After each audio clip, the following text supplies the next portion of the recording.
So I watched that movie today.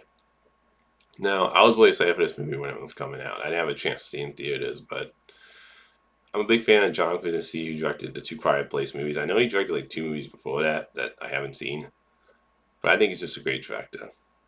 And the trailers looked interesting with the idea of imaginary friends. So let me start with the positive of this movie. I do like the look of the imaginary friends characters. They all have like a unique look to them. So I thought overall the effects, the CGI looked good on them. I liked all the actors that voiced the characters in this movie. I think the little girl was I can't remember the actress name. I think she's great in this movie. I felt invested in her character. I thought Ryan Reynolds was great in this movie, and there's a Tris not like kind of like a Tris at the end with his character.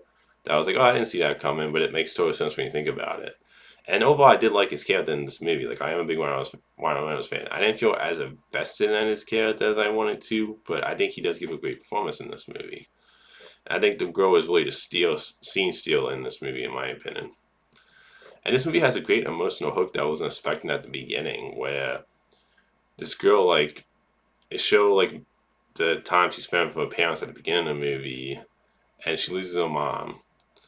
And then her dad has problems with his heart when he needs to do a surgery. So it has a nice emotional hook to this movie that I wasn't expecting. And I love the idea of this movie being about, like, when you're a kid, you have the biggest imagination in the world. And when you're kind of an adult, you kind of become cynical, you lose that a little bit. So I love a movie about that, how it does, like, it does have this, like, joyous, just sweet feel to it where you go like, oh yeah, like when you were a kid, you had just the biggest imagination in the world. You had so much, like, innocence and joy when you're a kid. And as an adult, you do become more cynical. You kind of lose that imagination. And I love the idea of just being like, even when you grow up, you don't ever want to lose that imagination. So I love the idea of this movie. I think it's a great, sweet, fun concept. And like I said, I think the little girl is fantastic in this. I felt mostly invested in her character, and the ending did hit me a little bit emotionally too. The negatives with this movie, though, is that I don't think the imaginary characters, they gave enough of them personalities in this movie when it comes to, like, them feeling like full length characters. Where I feel like you didn't get enough of, like, who all these imaginary friends are as characters. And Ryan Reynolds' character, like I said, I like this character in this movie. He gives a great performance. And I love when you find out Adam, like, who his character is. But like I said, I didn't feel as invested in his character as I wanted to. And the humor, there's like a little bit of humor in this movie that didn't always land for me.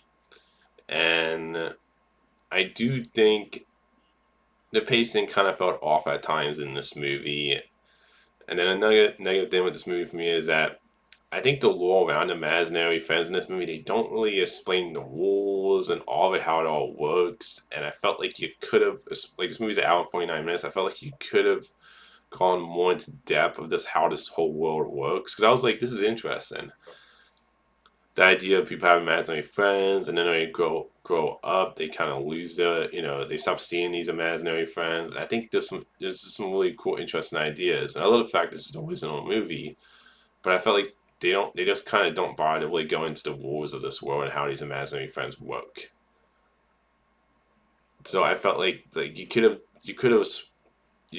really gone more depth into that stuff, and I feel like this movie just kind of didn't really do that. So I just overall felt like I would have liked to had more answers about how this all works in this world when it comes to these imaginary friends in the world.